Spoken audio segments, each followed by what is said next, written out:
At an EU summit in Brussels, Ukraine's interim Prime Minister has claimed that there are Russian tanks on the ground in the country. That's despite Ukraine's own border patrol maintaining that no forces have crossed the frontier. Well, in her regular report, Gernay Chichikyan has put together the many other claims around events in Ukraine that simply don't add up.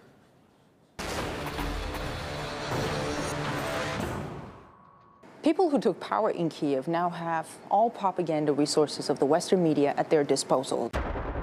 They chose to ignore the leaked conversation in which two European leaders talk about evidence that Maidan leaders may have ordered the snipers to shoot at people. So that there is now stronger and stronger understanding that behind snipers, it was not Yanukovych, but it was somebody from the new coalition.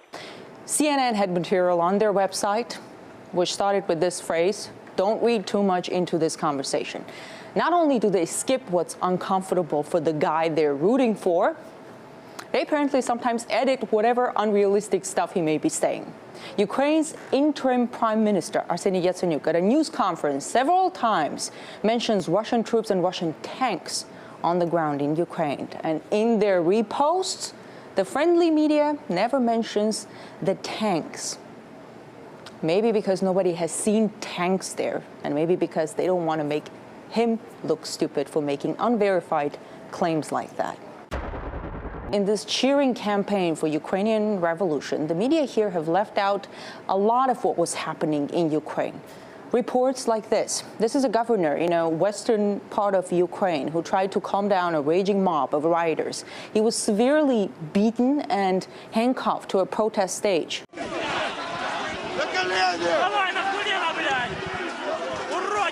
Generally, there's not much questioning about what's happening with people in the western part of Ukraine who oppose to what happened in Kyiv. The U.S. presents the revolution there as a triumph of democracy when people have not had their say yet. On the other hand, there is a media offensive to discredit the upcoming referendum in Crimea. We're going to see it intensify because those are the voices that they don't want to hear. The proposed referendum would violate the Constitution of Ukraine and international law. As you imagine, in this chorus of Russia-hating Western media, our channel is attacked left and right for being a rare voice to offer a different perspective. And this is one of the latest pinches that we received. Crimea is set to decide whether to become part of Russia. Russian TV today showed Ukraine as if it was already part of the family. Except on this map. On the map of Ukraine, we highlighted in blue the part of Ukraine that is pro-Russian. That's all, and it's not clear how this map supports BBC's claims that Russia has annexed Crimea, according to our team.